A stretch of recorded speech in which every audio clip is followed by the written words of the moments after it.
زوڵم و ستەم هەر کاتێک گەیشتە لووتکە دەپسێ و کۆتایی پێدێ. 28 ساڵ لەمەوبەر و لە ڕۆژێکی وەکو ئەمڕۆ لە دەی سێی ساڵی 1991 هاوڵاتیانی دەڤەری سۆران و ڕەواندز و چۆمان دژی زوڵم و ستەمی بەعس ڕاپەڕین و ناوچەکەیان لە حیزبی بەعس پاک کردەوە.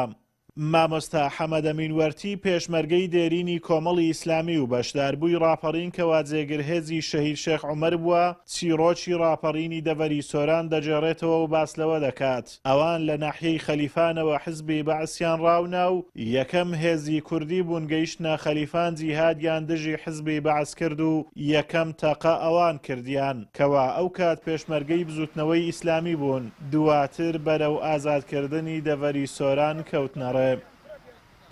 بڵێم ئەوەی کە سەرپەرشتی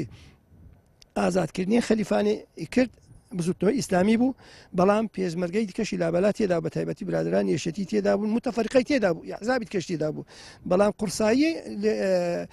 هێرشبەرەکان وەکو پێشمەرگەکان بزوتنەوەی ئیسلامی بوو. ئەو بۆ ڕۆژی پێشی خەلیفان ئازادکرا کە ئێمەی بزوتنەوەی ئیسلامی ئەو دمایکە سەرپەرشتی وەزعەکەمان کردو و هەندێکیش هاتینە سۆران بەڵام سۆران نسبەی نەڕا بە تەواوی ئازاد کرا و حکومەت ویستی مەسئولەکان بەرپرسەکان ڕزگارکە دوو تیارەی ناردن تیارەکان نەوی بوون ئەوجا بە تەواوی میلەتەکە زۆر ترسا زۆر پەشۆکە ینی نیانزانی کە ئازادێکە هات دێت نیانزانی وڵا ئەمەش کە پێشمەرگە بووین ینی ئەو ڕوحیەتەن تێدا بوو ترسن نەبوو وەڵامیش هەروە گوتم دەیمە ترسێن و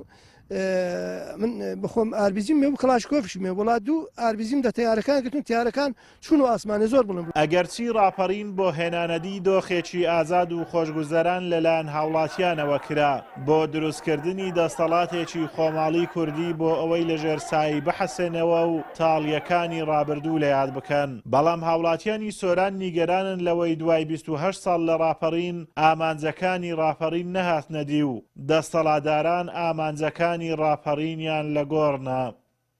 ئەتوانین بڵێن بەشێک لە ئامانجەکان هاتوونەتی دی بەڵام بەداخەوە بەشێکی زۆر لە ئامانجەکان تەنانەت ونیش بووینە نەکار نەهاتوونەتی دی ئەمڕۆ بۆیە پێویستە لەسەر سەرجەم لایەنە سیاسیەکان کەواتە بابن یەکڕز بن لەوەی کەوا بتوانین بەشەکانی تر بهێن نەدی بۆەوەی خەڵکی کوردستانیش ئەوەی کە لە ڕابردوو لە ژێردەستی زۆردار بوو ناڵاندویەتی کەمێک هەوای ئازادی و هەروەها بەخۆشی ژیان هەڵمژێت وەکو وڵاتانی تر. ئەوەی خەڵکی کوردستان و ئەوەی با بڵێن ئەنفال و چیمیاباران و ئەوانەی کە لەسەر کوردایەتی بینیتمان بەداخەوە ئەگەر ئێستا لە چیمیابارانیەک بپرسی ئێستا ئەگەر لە ئەنفالچیەک بپرسی کە ئەنفال کراوە لی بپرسی ئامانجی چی بووە کە وەکو کوردێک خۆت بۆ وڵاتە بە کوژداوە بەڕاستی پەشێمانە بیتەوە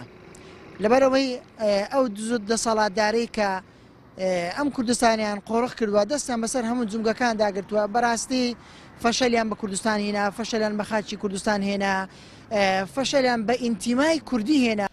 پێشمەرگەکانی ڕابوونی ئیسلامی کوردستان پێشمەرگەی گیانفیدا و ئازابوون لە پێناو ئازادکردنی خاچی کوردستان جیهادیان دژی حزبی بەعس کرد و چەندان شەهیدیان لەو پێناوەدا و لە دەڤەری سۆرانی شان بە شانی لایەنەکانی تر دەوری باڵایان هەبوو لە ڕزگارکردنی ناوچەکە بە برینداربوونی پێشمەرگەیەکی ڕابوونی ئیسلامیش دەڤەری سۆران ئازاد کرا. ئازاد و مەراوەی کەناڵی ئاسمانی پەیام قەزای سۆران.